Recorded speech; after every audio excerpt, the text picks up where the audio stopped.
ये कहानी शुरू होती है सन 1823 से, जहां हम देखते हैं एक बहुत घने जंगल में 45 लोग होते हैं और वो जानवरों का शिकार करके उनकी खालों को बेचकर उसका व्यापार करते हैं। उनमें एक आदमी होता है जिसका नाम होता है हुगलास और उसका बेटा होक। ये लोग जब अपना काम कर रहे होते हैं तो एक आदिवासी कबीला इन पर हमला कर देता है और वो इनके बहुत से लोगों को मार देता है। ये आदिवासी कबीला इन पर हमला इसलिए करता है क्योंकि उनके सरदार की बेटी को किसी ने अगवा कर लिया होता है और उन्हें लगता है कि ये इन्हीं का काम है। अब इनके बहुत से लोगों को मार दिया गया है और ये सिर्फ 10 लोग बचे हैं और ये 10 लोग अपनी नाव पर बैठकर वहां से निकल जाते हैं। लेकिन अभी भी खतरा टला नहीं है क्योंकि ये सब लोग जानते हैं कि ये पूरा इलाका उन आदिवासियों का है और नदी में चलती नाव को वो कभी भी देख सकते हैं और इन पर हमला कर सकते हैं। इन्हें कुछ भी समझ नहीं आता। इनका एक कैप्टन होता है, वो ग्लास से पूछता है कि अब हमें क्या करना चाहिए। ग्लास बोलता है कि हमें नाव को छोड़कर जमीन के रास्ते चलना चाहिए, लेकिन इनके ग्रुप का एक आदमी ग्लास की बात पर इत्तेफाक नहीं रखता। वो बोलता है कि अगर हम जमीन के रास्ते चलेंगे तो वो लोग हमें जल्दी ढूंढ लेंगे और अगर वो हमें नहीं भी पकड़ दे तो जमीन के रास्ते हमें घर पहुंचने में कई हफ्ते लग जाएंगे, इसलिए हमें नाव पर ही रहना चाहिए। लेकिन कैप्टन बोलता है कि इस जगह को, इस इलाके को ग्लास बहुत अच्छी तरह जानता है और अब ये उसकी जिम्मेदारी है कि वो हमें घर सुरक्षित पहुंचाए। और वो सब लोग जमीन के रास्ते जाने का फैसला करते हैं। फिर वो सब लोग नाव से उतर जाते हैं और उसे पानी में ही छोड़ देते हैं ताकि आदिवासियों को वो नाव पानी में काफी आगे मिले और तब तक वो लोग काफी आगे निकल चुके होंगे। फिर वो सब लोग एक जगह रुकते हैं और एक पत्थर के नीचे अपनी सारी खालें छुपा देते हैं ताकि फिर कभी वो यहाँ वापस आए और अपनी खालें उन्हें मिल पाए। फिर ये सब लोग जंगल के रास्ते चलना शुरू कर देते हैं। यहाँ सबसे खतरनाक बात ये होती है कि यहाँ की ठंड बहुत जानलेवा होती है और ठंड का मौसम भी आने वाला है और इनका रास्ता भी काफी हफ्तों का है। इन्हें उस ठंड का सामना करना पड़ेगा, इनके पास और कोई रास्ता नहीं। ये सब लोग उस ठंड का सामना करने के लिए तैयार हैं। फिर ये सब लोग जंगल के रास्ते चलना शुरू कर देते हैं। रात होते ही ये सब लोग जंगल में सो जाते हैं और सुबह होते ही हमें दिखाया जाता है कि इनका नाव छोड़ने का फैसला बिल्कुल सही था क्योंकि वो आदिवासी उस नाव तक पहुंच जाते हैं और वो देखते हैं कि उस नाव में कोई भी नहीं है। वो समझ जाते हैं कि वो पैदल रास्ते घर जाने की कोशिश कर रहे हैं। तभी एक आदिवासी सरदार से बोलता है कि उनके पैरों के निशान हमें उत्तर की तरफ जाते हुए मिले हैं और वो सब लोग ये फैसला करते हैं कि वो उनके पीछे उत्तर की तरफ जाएंगे। आदिवासी उनके पीछे हैं और वो उन्हें मारना चाहते हैं और वो लोग उत्तर की तरफ लगातार बढ़ रहे हैं। पूरा दिन पैदल चलने के बाद रात हो जाती है और ये लोग वहीं सो जाते हैं। सुबह सबसे पहले ग्लास उठ जाता है और वो अपनी बंदूक उठाता है और जंगल की तरफ निकल पड़ता है। तभी उसे महसूस होता है कि उसके आसपास कोई है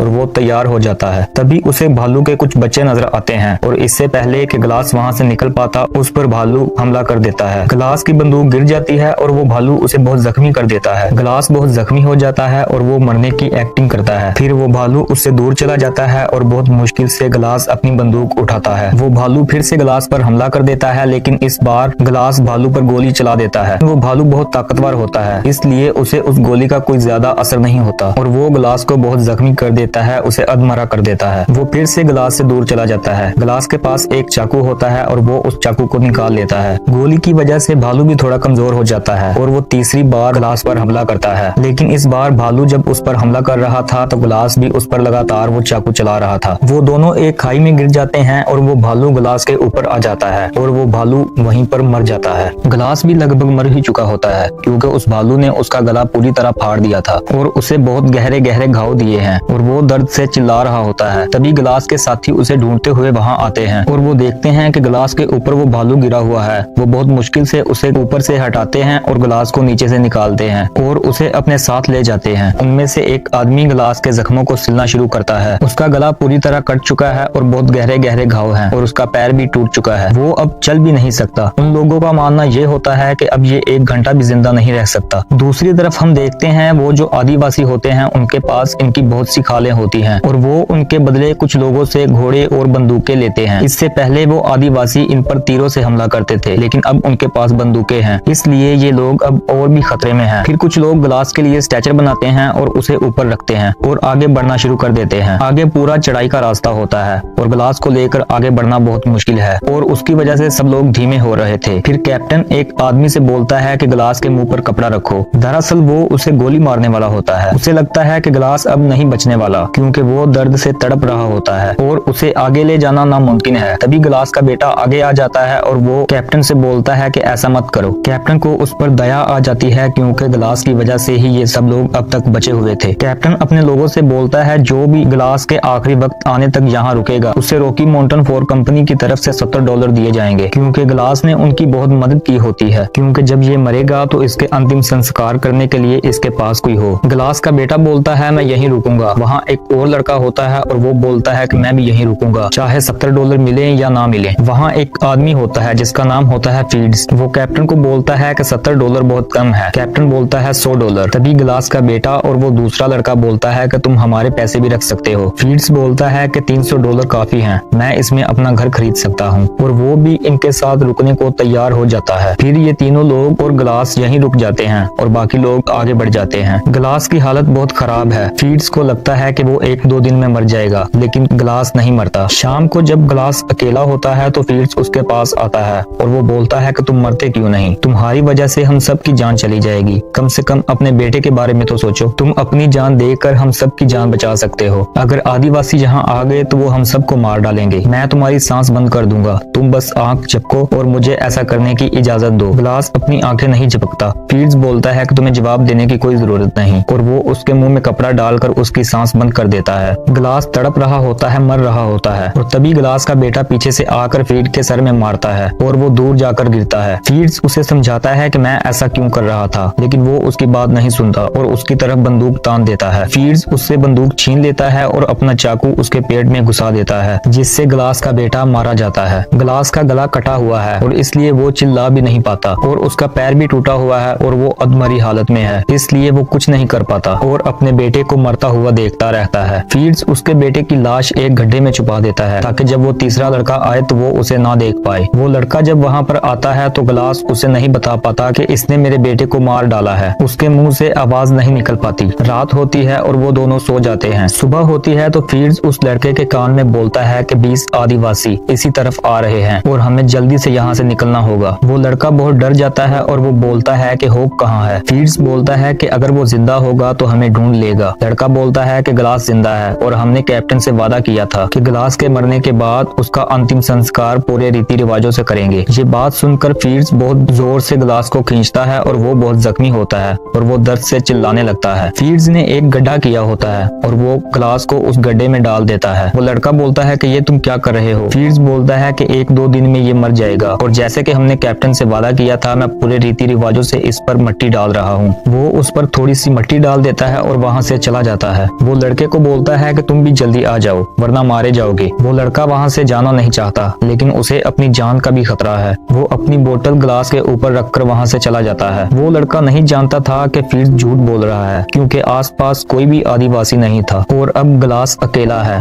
वो तड़प रहा है, मर रहा है। वो बहुत देर तक वहीं पड़ा रहता है जहाँ वो लोग उसे छोड़कर गए थे। फिर वो थोड़ी हिम्मत जुटाता है और रेंगता हुआ वहाँ पहुँचता है जहाँ उसके बेटे की लाश है। वो उसकी लाश पर अपना सर रखकर कई घंटों तक वहाँ लेटा रहता है। फिर उसे भूख लगती है और वो रेंगता हुआ वहाँ पहुँचता है जहाँ मछली का एक कंकाल पड़ा है। वो उसकी एक हड्डी तोड़ता है और उसमें कुछ सूखा हुआ मांस होता है और वो उसे खाता है। वो फिर रेंगने लग जाता है और पहाड़ी की एक चोटी पर पहुँचता है। वो देखता है कि नीचे एक नदी है। वो बहुत मुश्किल से वहाँ पहुँच जाता है और जब वो पानी पीता है तो पानी उसकी गर्दन से निकलना शुरू हो जाता है, क्योंकि उसकी गर्दन कटी होती है। उसके पास थोड़ा बारूद होता है और वो उस बारूद को अपनी गर्दन पर लगाता है। फिर वो आग जलाकर अपनी गर्दन पर लगाता है, जिससे एक चिंगारी बनती है और उसकी गर्दन जल जाती है। वो ऐसा इसलिए करता है ताकि उसकी गर्दन का घाव भर सके। गर्दन पर आग लगने की वजह से उसे बहुत दर्द होती है और वो बेहोश हो जाता है। फिर गिलास काफी दिनों तक उस नदी के किनारे रहता है। वो पानी पीकर घास खाकर खुद को जिंदा रखता है। फिर वो आदिवासी वहाँ भी पहुँच जाते हैं और इससे पहले कि वो गिलास को देख पाते वो नदी में कूद जाता है और तैरता हुआ बहता हुआ दूसरे किनारे से जाकर निकलता है। फिर गिलास कुछ दिन उस किनारे पर रहता है। उसे काफी दिन हो चुके हैं, इसलिए उसके घाव भी कुछ हद तक भर चुके हैं और वो एक लकड़ी के सहारे चल भी सकता है। हालांकि उसे पानी की कोई कमी नहीं है, लेकिन भरपेट खाना उसे नहीं मिल पाता। कभी कभार वो एक आधी मछली पकड़ लेता है जिससे वो खुद को जिंदा रख सकता है। एक रात जब वो सो रहा होता है तो उसे आग की कुछ लपटें दिखाई देती है। जब वो उस तरफ जाता है तो वहाँ एक आदमी ने बहुत बड़ा शिकार किया होता है और वो उसे खा रहा होता है। जब वो गिलास को देखता है तो वो अपना तीर कमान गिलास की तरफ कर देता है और उसे मारने लगता है, लेकिन गिलास झुक जाता है और बोलता है कि मुझे खाना चाहिए। हालांकि ग्लास बोल तो नहीं पाता, लेकिन वो इशारों में उसे समझा देता है कि मुझे खाना चाहिए और मेरी ये हालत एक जंगली भालू ने की और मेरे लोगों ने मुझे यहाँ मरने के लिए छोड़ दिया और उन्होंने मेरे बेटे को भी मार दिया। ये जो दूसरा आदमी होता है, इसके पूरे परिवार को, इसके गाँव को लोगों ने मार दिया होता है। वो उसे खाना देता है और उससे बोलता है कि तुम मेरे साथ चल सकते हो। फिर ये दोनों एक साथ आगे का सफर तय करते हैं। दूसरी तरफ फीड और वो दूसरा लड़का जो ग्लास को मरने के लिए छोड़ गए थे, उस लड़के को फीड की बातों से पता चल जाता है कि वहाँ कोई भी आदिवासी नहीं था और फीड्स ने झूठ बोला था ताकि वो अपनी जान बचा सके। इस बात पर वो लड़का विरोध करता है, लेकिन अपनी बातों में उलझाकर फीड्स उसे आगे के सफर में ले जाता है और वो जब आगे जाते हैं तो वो लोग एक गाँव से गुजरते हैं जिसे किसी ने पूरी तरह तबाह कर दिया होता है और वहाँ के सभी लोगों को मार दिया होता है। वहाँ उन्हें 2 घोड़े मिलते हैं और वो उन दोनों घोड़ों पर सवार होकर वहाँ पहुँच जाते हैं जहाँ उन्हें पहुँचना था। लेकिन फीड्स उस जगह एंटर होने से पहले उस लड़के से बोलता है, उन्हें कभी भी सच मत बताना, अगर उन्हें सच का पता चला तो वो लोग हमें सूली पर चढ़ा देंगे। फिर वो लोग कैप्टन के पास जाते हैं। दरअसल कैप्टन और उसकी टीम वहाँ पहले से पहुंच चुकी थी। फिर कैप्टन इन दोनों को अपने वादे के मुताबिक $100 देता है, लेकिन वो लड़का पैसे लिए बिना ही वहाँ से चला जाता है। फीड्स बोलता है कि रास्ते में जो कुछ भी हुआ उस वजह से ये लड़का सदमे में है, इसलिए ऐसा कर रहा है। फीड्स उसके पैसे भी ले लेता है और वहाँ से चला जाता है। दरअसल उस लड़के को बहुत बुरा लग रहा होता है कि उसने उन दोनों को वहाँ मरने के लिए छोड़ दिया। दूसरी तरफ ग्लास उस आदमी के साथ अपना सफर तय कर रहा होता है। वहाँ बर्फ का तूफान आता है। ग्लास बीमार है और उसके घाव सड़ रहे हैं, इसलिए ग्लास बेहोश होकर गिर जाता है। फिर वो आदमी लकड़ी का एक छोटा सा झोपड़ा बनाता है और ग्लास को उसमें रख देता है और उसे चारों तरफ से ढक देता है। फिर वो आग जलाता है ताकि ग्लास को गर्मी मिल सके। अगले दिन ग्लास जब उठता है तो वो चारों तरफ देखता है कि वो आदमी कहीं भी नहीं होता। फिर वो वहाँ से निकलता है और वो जब थोड़ा सा आगे जाता है तो वो देखता है कि उस आदमी को किसी ने फांसी पर लटका दिया है। ये फ्रांसियों का काम होता है। फिर ग्लास उनके घोड़ों के पास पहुँचता है और वो देखता है कि एक फ्रांसी एक लड़की के साथ जबरदस्ती कर रहा है। फिर वो उस लड़की को उनसे बचाता है और उनके घोड़ों को लेकर उनके कुछ आदमियों को गोली मारकर वहाँ से निकल जाता है। वो रात एक पेड़ के नीचे गुजारता है और सुबह जब वो उठता है तो वो देखता है कि वो आदिवासी उस तक पहुँच चुके हैं। वो कुछ आदिवासियों को गोली मारता है और अपने घोड़े पर बैठकर वहाँ से निकल जाता है। लेकिन अब आदिवासियों के पास भी घोड़े हैं और वो उसका पीछा करते हैं। आगे एक बहुत बड़ी खाई है, लेकिन ग्लास अब रुक नहीं सकता और वो घोड़े के साथ उस खाई में गिर जाता है। नीचे जाते ही वो एक पेड़ के साथ टकराते हैं और सीधा बर्फ में गिरते हैं। घोड़ा गिरने से मर जाता है, लेकिन ग्लास अभी भी जिंदा है। वो भले ही पहाड़ से गिरकर नहीं मरा, लेकिन वो ठंड से नहीं बच सकता, क्योंकि जिस भालू की खाल को ओढ़कर वो अब तक बचा हुआ था, वो खाल वहीं पर रह जाती है। फिर वो ठंड से बचने के लिए घोड़े के पेट को काटता है और उसका सारा मांस बाहर निकालता है और वो घोड़े के पेट में ही सो जाता है, क्योंकि वो जानता है अगर वो बाहर रहा तो वो ठंड से मर जाएगा। इसलिए वो जैसे तैसे रात वहीं गुजारता है और सुबह होते ही वहाँ से निकलता है। फिर वो अपना आगे का सफर शुरू करता है। वहीं हमें दूसरी तरफ दिखाया जाता है जहाँ ग्लास को पहुँचना है, जहाँ सभी लोग हैं। वहाँ एक फ्रांसी आता है और वो उनसे मदद मांगता है। वहाँ के लोग उससे बदले में पैसे मांगते हैं। उसके पास ज्यादा कुछ नहीं होता। वो उन्हें कुछ पैसे देता है और एक बोतल देता है। ये वही बोतल होती है जो वो लड़का ग्लास को छोड़ते वक्त उसके ऊपर रखकर आया था। उस लड़के को लगता है कि ग्लास तो शायद मर चुका था, लेकिन उसका बेटा होग जरूर जिंदा है। कैप्टन उस आदमी से पूछता है कि ये तुम्हें कहाँ से मिली। वो बोलता है कि यहाँ से 30 मील दूर ये एक आदमी की गिर गई थी और मैंने उठा ली। फिर वो लड़का और बाकी लोग ग्लास के बेटे को ढूंढने जाते हैं। वो लड़का नहीं जानता था कि उसे फीड्स ने मार दिया है, लेकिन फीड्स समझ जाता है कि ये ग्लास ही है। फिर वो लोग वहाँ पहुँच जाते हैं जहाँ वो बोतल मिली और जब वो देखते हैं तो उन्हें वहाँ ग्लास मिलता है और ग्लास को देखकर कैप्टन बहुत हैरान हो जाता है, क्योंकि फीड्स ने और उस लड़के ने तो बोला था कि ग्लास मर चुका है। ग्लास को देखते ही कैप्टन बोलता है कि उस लड़के को अरेस्ट कर लो और वो गुस्से में वापस आता है और फीड्स को ढूंढता है, लेकिन फीड्स उसे वहाँ पर नहीं मिलता। और जब वो अपने कमरे में जाता है तो वो देखता है कि फीड्स उसका सारा पैसा लेकर भाग गया है। कैप्टन ये तय करता है कि वो फीड्स को ढूंढने जाएगा, क्योंकि उसने ग्लास के बेटे को मारा और उसका सारा पैसा भी चुरा लिया। लेकिन ग्लास बोलता है कि मैं भी साथ चलूंगा और वो साथ में ये भी बता देता है कि उस लड़के को मेरे बेटे की मौत के बारे में कुछ भी नहीं पता था, वो बेगुनाह है। फिर कैप्टन और ग्लास फीड्स को ढूंढने निकल पड़ते हैं। वो उसके घोड़े के निशानों का पीछा करते हैं और बहुत आगे जाने के बाद उसके घोड़े के पैरों के निशान खत्म हो जाते हैं। उन्हें वहाँ अलग होना पड़ता है और कैप्टन जब उसे ढूंढ रहा होता है तो फीड्स एक बड़े से पत्थर के पीछे से निकलता है और उसे गन पॉइंट पे ले लेता है। कैप्टन उससे बोलता है कि तुम्हारे ऊपर खून का इल्जाम है, तुम मेरे साथ वापस चलो, लेकिन वो नहीं मानता और वहीं पर कैप्टन को गोली मार देता है। गोली की आवाज सुनकर वहाँ ग्लास आता है और वो देखता है कि वहाँ कैप्टन की लाश पड़ी होती है और वो आसपास देखता है, वहाँ कोई भी नहीं होता। उसके बाद वो एक पेड़ की टहनी तोड़ता है और कैप्टन की पीठ पर लगा देता है ताकि उसकी पीठ सीधी रहे, और वो उसे घोड़े पर बिठा देता है और खुद पीछे वाले घोड़े पर लाश की तरह लेट जाता है ताकि फील्ड्स को लगे कि आगे वाला ग्लास है और पीछे वाले घोड़े पे कैप्टन की लाश। और होता भी ऐसे ही है। फील्ड्स को लगता है कि आगे वाला ग्लास है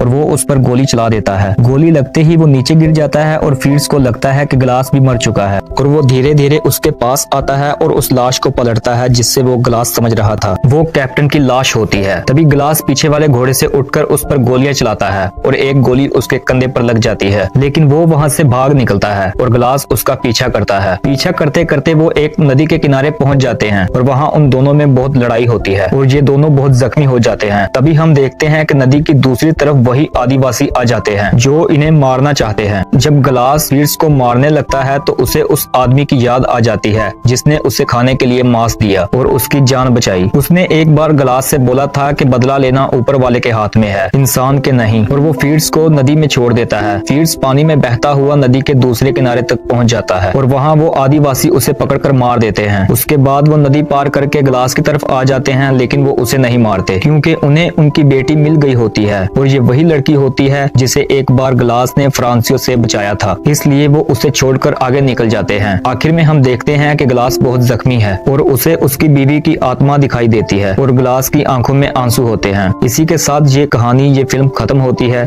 थैंक यू फॉर वॉचिंग।